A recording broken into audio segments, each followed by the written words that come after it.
ഇവിടെ പോലെ കണ്ടോ, ഇതാ ഹൈലൈറ്റ്. ഹലോ, എല്ലാവർക്കും നമസ്കാരം. ഞാനൊരു ഇമ്പോർട്ടന്റ് കാര്യം പറയാൻ വേണ്ടി ഇവിടെ വന്നിട്ടുണ്ടോ. ആയിക്കോട്ടെ, ഇന്ന് നമുക്ക് ഇവിടെ തന്നെ കൂടാ. എല്ലാം അറിഞ്ഞിട്ട് തന്നെ കാര്യം. ഇന്നെ അഖിൽ മൈരര് വന്നിട്ട്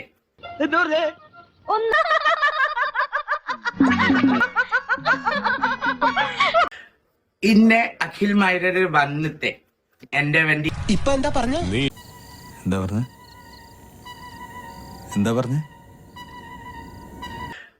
ഇന്നെ അഖിൽ മൈരര് വന്നിട്ട് എന്റെ വേണ്ടി അശ്ലീലം പറയുന്നു.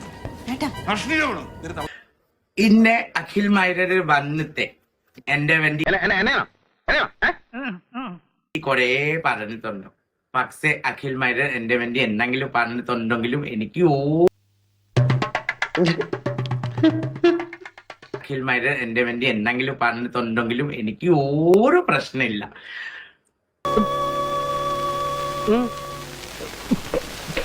എന്റെ ഒരു പ്രശ്നം മാത്രമേ ഉള്ളൂ. അഖിൽ മൈരർ തന്നെ ഒരു സ്റ്റേറ്റ്മെന്റ് കേരളത്തിലെ മുഴുവൻ സ്ത്രീകള് ബിഗ് ബോസിന്റെ കാസ്റ്റിംഗ് കൗച്ചിലെ കൂടെ കരന് കൊടുത്ത് കഴിഞ്ഞിട്ടാണ് ഓപ്പർച്യൂണിറ്റി കിട്ടി. ഞാൻ അങ്ങനെ പറഞ്ഞിട്ടില്ല. പക്ഷെ എന്റെ ഒരു ക്വസ്റ്റ്യൻ, അഖിൽ മൈരർ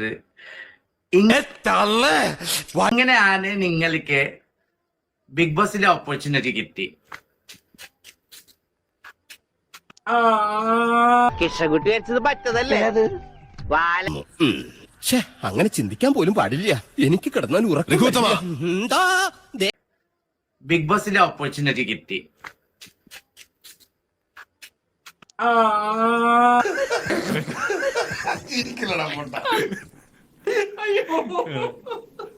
അപ്പൊ ശരി, എലിവിഷം വേണ്ട, ഏൽക്കില്ല. നല്ല പന്നിപ്പടക്കം വാങ്ങിക്കുക, ഈ സാധനത്തിന്റെ വായിലിട്ട് പൊട്ടിക്കുക, കൊല്ലുക. ഞാൻ പോകുന്നു. Bye bye.